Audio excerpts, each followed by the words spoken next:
This season of Tub Talk is brought to you by Barracuda MSP. Every 11 Talk is brought to you by Barracuda MSP. Every 11 seconds, there's a new ransomware attack. There are so many ransomware attacks that governments are now classifying them as terrorism. And it's not just big companies that are being targeted. Small and medium-sized businesses are becoming victims too. What are you as an MSP doing to help your clients from becoming the next victim? Barracuda MSP is here to help you ensure you and your clients are prepared and protected against the inevitable ransomware attacks. Let Barracuda MSP help you strengthen your ransomware protection plan. As a special offer for Tub Talk listeners, visit barracudamsp.com/Tub Talk and receive a free first month on any subscription you start with Barracuda MSP. That's barracudamsp.com/Tub Talk and receive a free first month on any subscription you start with Barracuda MSP. Thanks to Barracuda MSP for helping bring you Tub Talk. Now, on with the show.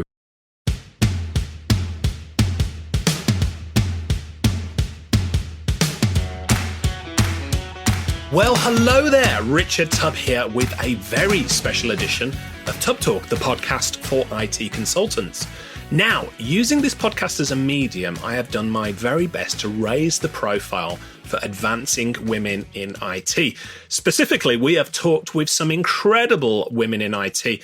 For instance, if you've not listened, I'd highly recommend episode 62 of Tub Talk with Tracy Pound, for instance, just really inspiring and motivating.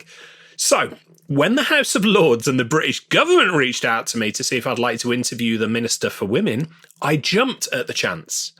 Born in 1972, Baroness Berridge, or Elizabeth, as you'll hear me break etiquette to call her during this interview, had a professional career as a barrister before in 2011 she became the second youngest female member of the House of Lords.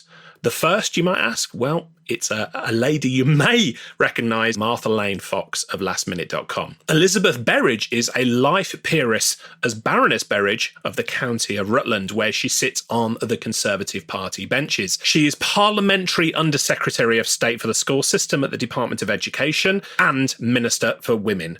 But regardless of your politics, after listening to our interview, I think you'll agree that Baroness Berridge is a lady who is passionate about raising the profile of women in society, and especially, it's got to be said, encouraging girls in the technology industry. So while this is one of our shorter interviews on Tub Talk, trust me when I say these politicians definitely have busy schedules, I personally found this a very positive and inspiring conversation, and I hope you do too. Enjoy my interview with Baroness Berridge. Baroness Berridge, welcome to Tub Talk. How are you today? Fine, thank you. Thanks so much for the invitation. Oh, my pleasure. I'm absolutely honoured that you would reach out to come on and talk about it. Before we jump in, actually, I've got to ask, I understand that while you were born in Rutland, you've got a great affinity for my hometown of Birmingham. Is that right? Well, yes, I have visited. My sister lived for a little while up in Birmingham. So, yes, so I have travelled. In fact, I had the pleasure of changing trains and changing stations. Birmingham has that lovely walk from New Street to Moore Street moment. It does indeed. It does indeed. But I had to ask you about that because although I'm living in Newcastle upon Tyne now, I am still a Brummie at heart. So I wanted to check in. So for anybody who's not familiar, you took the role of Minister for Women and Equalities for the UK within the Department of International Trade in February 2020. Now, that was just 1 month before we were hit by this little thing of a global pandemic. That must have made for an interesting start to your responsibilities. Yes, I mean, it did. It was very strange, obviously, along with everybody else, the whole work from home issue. And then, of course, it's been very interesting to see the rise of, obviously, communication technology, but then also, of course, very aware. And as the statistics now show, women taking on more of the responsibilities, the caring responsibilities, whether that's for elderly relatives or children, and then obviously having had lockdown, including closure of schools. And a lot of that responsibility falling on women. So it's been interesting to see the rise of technology, but also the rise of the responsibilities for women. Yeah, I'd love to ask you more about that, but I want to get into what does the role of Minister for Women and Equalities entail? What does a typical day look like for you, Baroness? Oh my goodness! First of all, there is no such thing as a typical day. I'm also a minister in the Department for Education, which is a really handy crossover, because obviously a lot of the opportunities for women to get into better paid, like particularly what we call STEM careers, obviously is to do with education. And within the education department, we have the further education and skills focus. So that's really important to see women coming across into like apprenticeships and getting access there. So there's no such thing as a typical day. So obviously, I go to Parliament to answer questions there on both these issues, but also it's about sort of working across government. There's lots of important work going on, led from the Home Office on violence against women and girls, domestic abuse issues as well. So there is no such thing as a typical day, but it's great. One of the things I really enjoy about the job is when I get to meet virtually, usually obviously at the moment, women, who are, hearing their real lived experiences. And it's been very exciting to see, apprentices and others who are women in construction, women in engineering, or women working on the Tideway tunnel here, the new sewer across London. That's been really exciting. So more and more I'm hoping to get out and about. Yeah, fingers crossed for all of us there. So I've been a long-standing supporter of advancing women in IT, especially here on this podcast. We've interviewed a wide range of outstanding women in the technology space. I can think of Tracy Pan, Gemma Telford, Melissa Ellis, so many others. The one thing that all of these guests speak to, Baroness, is that they've succeeded in IT despite it being a male-dominated industry. So for those listening, the owners of IT businesses in the UK and indeed worldwide, what advice would you give to employers to allow them to encourage more talented women into the tech industry? Yeah, I mean, we know that if women were, entrepreneurs and starting businesses, we'd probably add about 250 billion to the economy. And we do know that actually, if boards that only have women don't have any women on, had women on, that improves the productivity. But what I would also say to employers is think about actually how you can make your roles more attractive to women entering the workforce. That you need that diversity. We need diversity of background and experience as well as gender in our workplaces. But think about the flexibilities that you can offer. We've done quite a bit of research here with behavioural insights into companies advertising jobs as flexible working tend to attract more women applicants. So it's about employers thinking, how can I make this job? And at the end of the day, I think the pandemic has shown us that for many people working at home and women, for instance, who've got, I also think the flexible working works for women who've got disabilities or particular needs, that actually just being able to get the job done within the window of, say, 24 hours, whatever, rather than, you have to be in the office doing that job from this hour to this hour, because that flexibility will include more people in the workplace. And I think employers should really be looking at all that expertise that's out there in women who, if you just made a few changes and a few modifications, you could probably get them into your workforce as well. Yeah, could not agree more with that. Now, I want to rewind a little bit. I want to talk about encouraging young girls into the STEM areas, that's science, technology, engineering and math. There's a lady, you might remember her actually, Elizabeth, Maggie Philbin, somebody... many of us. Oh, my goodness, that is taking me back. Yeah, I do, right. So, for listeners, and Elizabeth and I have got big smiles on our faces now talking about Maggie Philbin, but the reason being, Maggie used to host a television show here in the UK, a famous TV show called Tomorrow's World. Yeah. But the reason I bring Maggie Philbin up is she has done incredible work encouraging girls in the STEM areas, helping schools, community groups. So, Baroness, for the benefit of the mums and dads especially, and anybody involved with raising children, how can we reduce and perhaps even eliminate this perception that technology for young people is a boys' subject? Yeah, I in some ways I struggle to know where that comes from, because obviously every young person you meet now has got a mobile phone. So why think because you're a user that you wouldn't be involved in actually developing that and doing the programming and the coding that all sits behind that? So I think it is about those role models going through. That's why with our Diversity Champions Network, we're trying to sort of promote the apprenticeships, particularly for girls to get involved in. And also, we're really pleased that there's been about just under a third increase in girls taking STEM subjects at A level. But it is about just seeing that technology, it is for everybody, and not to believe this kind of, I think particularly around maths, there's this thing of like, I just can't do maths. And people like, well, it's a badge of pride. And actually thinking, no, it's not a badge of pride to say I can't do maths. But also we have at 16 to 19, we've got about 3 maths schools that have opened, specialist sixth form colleges, and there's going to be 1 per region. And these are for the real specialists in maths, further maths, physics, etc. But they have specifically been asked to do outreach to girls. To get more girls into maths that way. So yeah, we do really need to debunk this. But I think in the same sector, when we look at the pandemic, one of the things that's been encouraging has been the high profile nature of women in the development of the vaccine. And obviously in NHS roles, when you think Kate Bingham and others, I don't know if your viewers may have watched, there's a BBC Panorama programme about the development of the AstraZeneca vaccine. And it's stunning. You just kind of, this is women. This is women who have been at the forefront of this. So we need that in technology as well as, I think, breaking down that barrier in science. If you're a user, why can't you be the person developing it or designing it? That's a great way to put it. I want to touch on something. So you've alluded to it there, but I saw the news in May that the Skills and Post-19 Education Bill was introduced in Parliament. So what role would you say that apprenticeships and placements have in encouraging young people into a career in technology, or indeed any STEM industry? Yeah, I think one of the things that the bill that you're talking about is building on the apprenticeships and also the T levels, which are the beginning of the 16 post-16 qualification that's to be like A level or T level. And that is about placing the employers at the heart of developing this. So we're continuing that in the technical education, because also what young people need, all young people need, but they need to know that if I do this level 4, level 5, which is the gap between sort of A levels and an undergraduate degree, if we get those qualifications, it will qualify me to do blank job.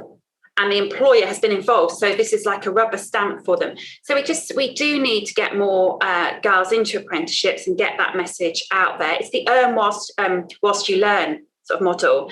I think we are beginning to culturally see that change in the UK, in England particularly, of the parity of esteem of doing an apprenticeship and technical qualifications, which are a different set of skills often to doing your classic A levels and university. That's a very well understood path. What's not so well understood is the path to either apprenticeships that we'll call level 3, 4 and 5, or even degree apprenticeships. And my colleague who is the minister for this, Gillian Keegan, is the only MP, I believe, who's got a degree apprenticeship. So that's what we want to see. But we are beginning to see, there's some news reports I saw recently of parents really beginning to encourage their kids into go and get an apprenticeship, go and get that. That's the way to do it. So I think we are beginning to see that also, the earn whilst you learn is really important. And when I first took office here, I have a team of civil servants who work directly with me. One of those, that team at that time had come into the civil service through being an apprentice. Oh, she was brilliant. So I had that first-hand experience of like, oh my goodness, she must have only been 22, 23. I was like, oh my goodness, she's got all this work experience under her belt from 18. Really good, a really positive way of entering the workforce. But the whole change as well around the legislation, I think what your listeners' viewers may have seen is around freeing up the loan entitlement from just being more pegged to a full-time 3-year undergraduate degree. So people will, from 2025, assuming the legislation goes through, we will have a lifelong loan entitlement system where you'll have 4 years of entitlement and you'll be able to use that over your lifetime, and you'll be able to go up and down the qualification levels. So, you might set off and do like a level 4, level 5 in one industry. 20 years later, you might want to retrain and you'd still have an entitlement to go and do another level 4 and level 5, but in a different sector. And I think particularly with tech and how that's developing, and that I know many of the apprenticeship standards are developed by tech companies. That's going to help it going. It's always going to be the employers saying, these are the skills we need. This is what the apprenticeship should deliver. This is what these qualifications should deliver. And people have the flexibility to come in and out of different skill sectors because they'll have this lifelong loan entitlement.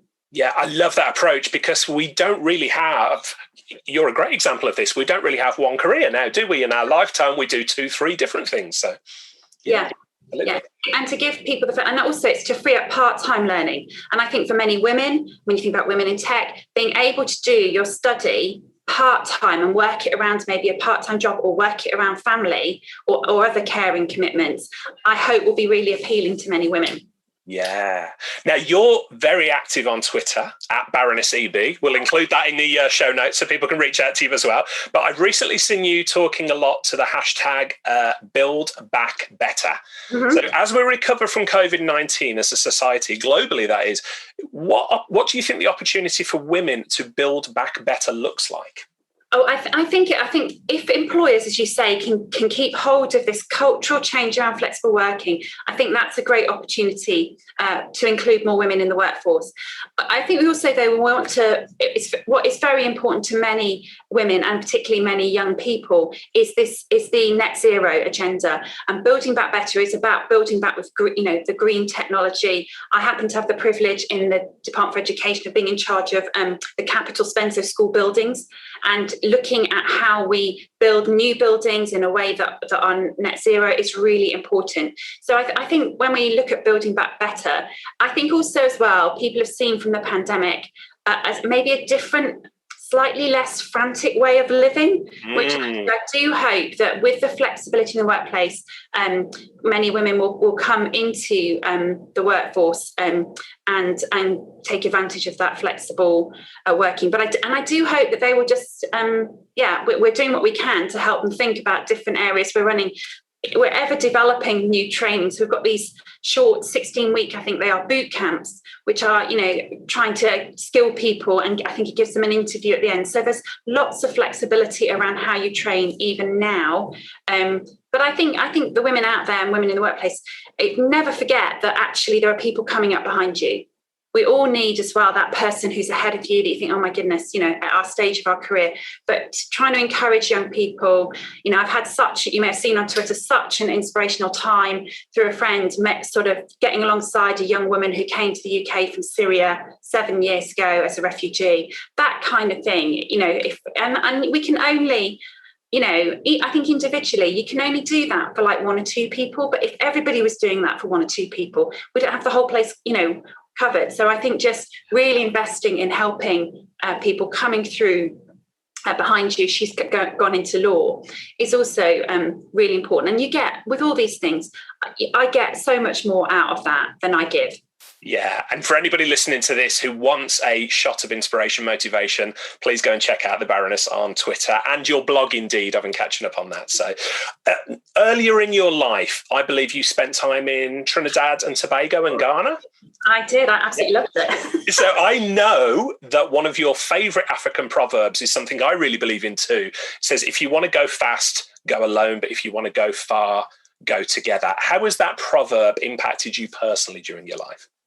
Yeah, I mean, as I say, I've needed the people alongside to give you advice and along the way. When my first career was as a barrister, I had absolutely no idea about chambers and what that is. And if I hadn't have had people to advise me when I got my pupillage office, I might have made the wrong decision. So yeah, we all need each other, and it's not just about the encouragement and support. You need people alongside you to tell you when you're getting it wrong. Because I think there's many a mistake and a pitfall. I've created some of my own there, but that I have avoided. But just because people are prepared to say the hard things to you and the unpleasant things to you, and I've had that with people coming behind me, telling people, no, I don't think. Looking at what you're doing, why are you thinking about being a barrister? You seem to love China. Why don't you be a solicitor? And you can, and that person was like really shocked. But I think it was the first person to say, have you not considered that might not be the right route for you? So being, having people with you, yes, you can go further, but also being open to listen to that constructive criticism along the way. I love that feedback. Now, I know your time is very, very short. Thank you for spending some time with us today. As we come to the end of our time together, let me ask you this. We fast forward 3 years' time. If you and I were to sit and have a conversation again about women and girls in technology, what would you have hoped has changed? Oh, yeah. I mean, I think women setting up businesses, young people. I mean, I've met a really inspirational young woman, Grace Fowler, who set up a women's football kit business, and that's fabulous. So seeing young women who started up those businesses, as well as seeing more women in that workplace, and also seeing the apprenticeships seeing more of a parity of esteem and more women in that role, and also the maths schools seeing at that sort of end of the more academic-y end of the spectrum, seeing more young women, and particularly from what we call the left behind areas. Seeing young women who are, for want of a better term, the white working class kind of thing, coming through and taking their place as well. That's, I think, would be a great inspiration as well. And particularly there are other groups as well who don't put themselves forward. The Gypsy Roma community have particular issues to do with education. So seeing those groups as well as part of that would be really important. I think it's an exciting time though in technology, and an exciting time for women getting involved. We are seeing that momentum of it just not being acceptable to have certain views, and not being acceptable to not include women in your business plan. Yeah. They are your customers after all. Absolutely. Yeah, you've hit the nail on the head there. This has been a really uplifting conversation. Thank you so much for your time today, Baroness Berridge. Appreciate it. Thank you for your time. Take care. Hey folks, Richard here. Thanks for listening today. I know you've got a ton of options for who you listen to nowadays, so I really appreciate your support. Do you have any feedback on this episode? Ideas for future guests? Tweet me at Tubblog using the hashtag TubTalk. I respond to every tweet and really appreciate your feedback.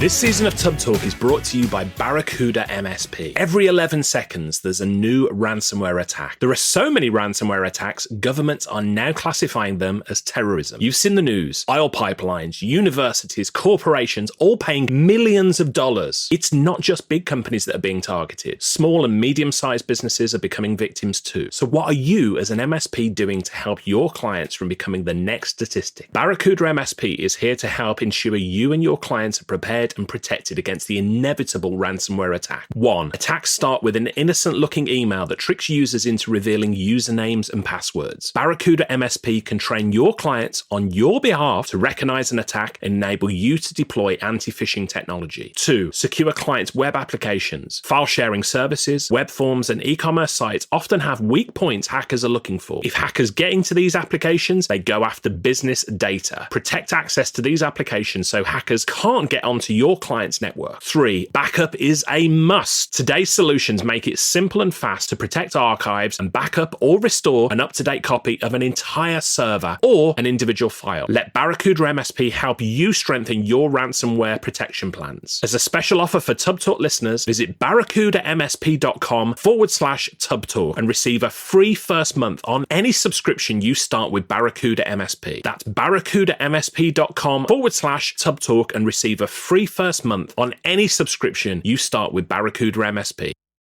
Hey team, this is Richard again. Just one more thing before you take off, and that is MSP Insights. Now, every Tuesday, I share my thoughts on the business of IT with you, the managed service community. Thousands of managed service providers already subscribe to MSP Insights. It's easy to sign up, easy to cancel. MSP Insights is basically a short email from me every Tuesday without fail with advice on growing your IT business, plus cool resources I've found, discovered, or started exploring that week. It's kind of like my diary of cool things, and often includes articles or books I've read, tools I've discovered, and events I think you'd be interested in, often sent to me by my friends and Tub Talk podcast guests. So, if that sounds fun, a short tiny bite of MSP goodness every Tuesday, and you'd like to try it out, just go to go.tub.co/Tuesday. That's go.tub.co/Tuesday. Drop in your email and you'll get the very next one. Thanks for listening.